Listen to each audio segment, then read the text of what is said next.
در مرکز ولایتی سوخت شهر خوجند دور ولایتی آزمون نان و محصولات نانی تحت عنوان زیبی دسترخوان با شکوه و شامت خاصه برگزار گردید. آزمون مذکور با اشتراک غالیبان دور شهر ناحیوی برگزار گردید. هدف برگزاری آزمون احیای عنعنه‌های ملی، عمومی گردانی سنت‌های بهترین نانپزی نیوگان، ترغیب احترام به نان، مرد دهقان و هنر نانپزی منطقه‌های ولایتی سوخت ارزیابی گردید.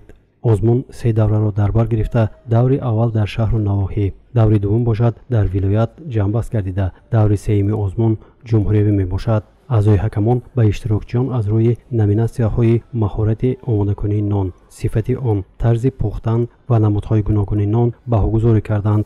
امروز در این طرفخانه آزمون ولایتی نان و محصولات نانی تحت عنوان زیبی دسترخوان برگزار گردیده ایستاده است و تا این دم همین ماه اوگوست در تمام 18 شهر و ناحیه‌های ولایت همین آزمون دوره اولی همین آزمون برگزار گردید و امروز دوره دومی آزمون در اینجا برگزار گردیده ایستاده است. چنانکه که شما شاهد گردیدید تمام هنرمندانی که از تمام شهر و ناحیه‌ها هنری خود را در اینجا نمایش دادند، از یک نوعی ارد یک چند محصولات نانی در اینجا نمایش داده شده است و هدف از برگزاری چنین آزمون فستیوال ها از آن عبارت است که باز هم جلب نمودن کدبانوهای ماهر، هنرمندان چیره دست و زنان و بانوانی که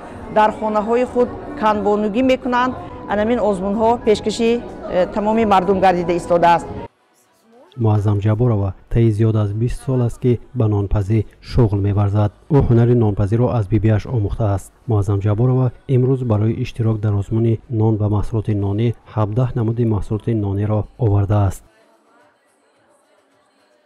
ما چندین سال است همین نانوایی قطع محصولات نانواری کتی و مشغولیم. ما خوردیم 7 سالگیم همین نان چخیل میپزد، چخیل تیار میکند، بیبی جانم کشته هم همین یاد گرفتگی و یا بسیارتر نانی جزگین میکردن، علافین میکردن، پیازین میکردن و دمانا قطع قلم فطیر میکردن، نانای خوشروی فطیری میکردن، همش من به بیبی جانم یاد دادگی. اصلش گریم حاضر من طول همین دورای وایبا استقلالیت همین دولت ما با معلمه بودم، لیکن کمتر سالهای 96 1997 کمتر همین اولکای معلمه ها که وای شد، همین هنرم بود، این هنرم از حالی وای کردم. همین فکر کنید یک جا بروید کشلاکتان گم میکنید، کرتتان میدارانید، لیکن هنر هیچ که شما دزده نمیتواند.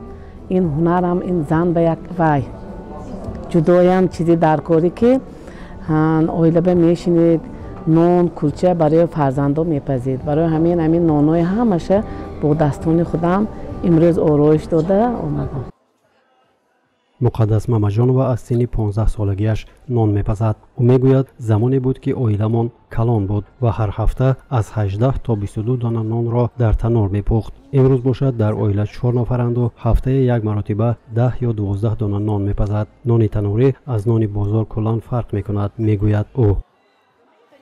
وقتی که تنور به میموند میکنیم و دو پشته میگن جای همون با باز همون 2 تا یا 3 تا نموندگیشه چسبونده میگیریم، چون که علاوه بسیار باشد نان باز دویم دفعه پخته میشود.